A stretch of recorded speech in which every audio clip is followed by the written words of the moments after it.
Shallows. Welcome back, people. It's the Critic Corp. I am Toke, and this is my little Christmas series review on the childhood classic that goes by the name of Santa Claus is Coming to Town. And yeah, man, it was one of those childhood bangers for sure. It always used to come on ABC Family during that little, the 25 days of Christmas. Um, it was, it was one of my go-tos along with Jack Frost. Um, I think I enjoyed Jack Frost just a little bit more, but this one was still good, especially given that it was like one of the first ones out of all those like claymation, stop motion animation type of movies that came out around that time. Um, it was, it delivered. It delivered. The story was good. It always had put me up in good spirits around Christmas time. All that shit, You know how it is when you're a child, believing in all this fucking magical shit and whatnot. But yeah, let's get to it. So this one was about fucking, pretty much the origin story of Santa Claus and how he became, um, that how he became that magical character that all the kids believed in and whatnot. Um, but first, he, obviously was a little baby. He was a little kid, just like everybody else. Ends up on the doorstep of the Kringle family's whole bunch of toy makers, and they decided to name him Kris Kringle, and that's how that's how he grew up as a toy maker named Kris Kringle, and he wanted to deliver kids. She always wanted to deliver toys, to children, just to, make them happy and whatnot, and give a little holiday spirit type of deal. And he ends up coming across this town called Somber Town, which was ran by this dude named Burgermeister, who was like pretty much on some dictator type of shit. And just had all these stupid rules, was mean, grouchy, ends up banning toys, just because his ass tripped and slipped and fell or whatever, and broke his funny bone or whatnot on one, and you know, it was just crazy. He was just like he didn't want anyone in that town to indulge in any type of fun activities.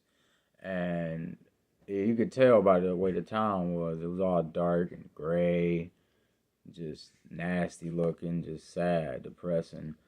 So, Kris Kringle, he decides to challenge his authority and, um, you know,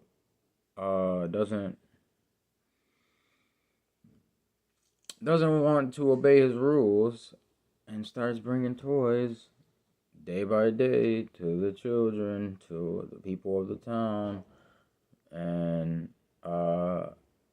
fucking Burgermeister obviously didn't like that, so he he tried to do anything by any means to put it to a stop. This man was having people of the town lock their doors at night. He was raiding their homes in the morning with all his soldiers, checking for toys. He even started burning toys. Like, it was crazy. And that forced Chris Kringle to even outsmart him even more and start going down the chimneys, delivering toys, started putting the toys in stockings that was hanging over the fireplace. Around in that time frame, they wouldn't have thought to check that type of shit. So Burgermeister got fed up and ends up imprisoning Chris Kringle, along with all his fucking, with all his helpers, his accomplices, the elves, just all the people that help him make toys, pretty much. And it was this dude, this wizard, this little evil wizard named the Winter Warlock that Chris Kringle ended up changing him for the better. That ended up getting locked up with him too. That pretty much assists this school teacher by the name of Jessica to get them out, rescue them from imprisonment, and she does that by getting this magic corn from the Winter Warlock dude, feeding it to these reindeer that were always chilling with Chris Kringle. And that's how the flying reindeer became. And, next thing, they ended up breaking out Chris Kringle and his elves, the Winter Lord Warlock and all that out of jail, flying them out of there like a bat out of hell. And then Burgermeister puts out wanted pictures of him dead or alive, and he ends up becoming an outlaw. That's what draws him to grow a beard, change his name to Santa Claus. Because when he arrived on the Kringle's doorstep, he had a little tag. When he was a little baby, he had a little tag on him or around near whatever he's wrapped up in that said Claus. And, he just ran with that and said Santa Claus, Fuck it, my name's Santa Claus. I got a beard now. They won't know. I can still deliver toys. How about we make this official and move to the North Pole where nobody won't even know where the fuck I bees. And that's how all that shit ended up coming about, because this man was wanted. That's really how Santa was created, because he was a wanted man. It was just funny to me. That part was real funny to me after I realized it watching it now. The age I'm at now compared to when I was younger. Especially the other part too, where he's fucking going down the chimneys because the doors were locked. Because the Burgermeister started had people lock all their doors. So that's how he ended up getting the idea of going down chimneys. It was just a whole bunch of shit that now me watching it now, that I realized what the fuck, this is some just out of pocket shit to why he became Santa. As to whereas when I was young, I'm like, oh, wow, Santa's so cool. No, my nigga, you on the run, and you in here breaking into people's houses,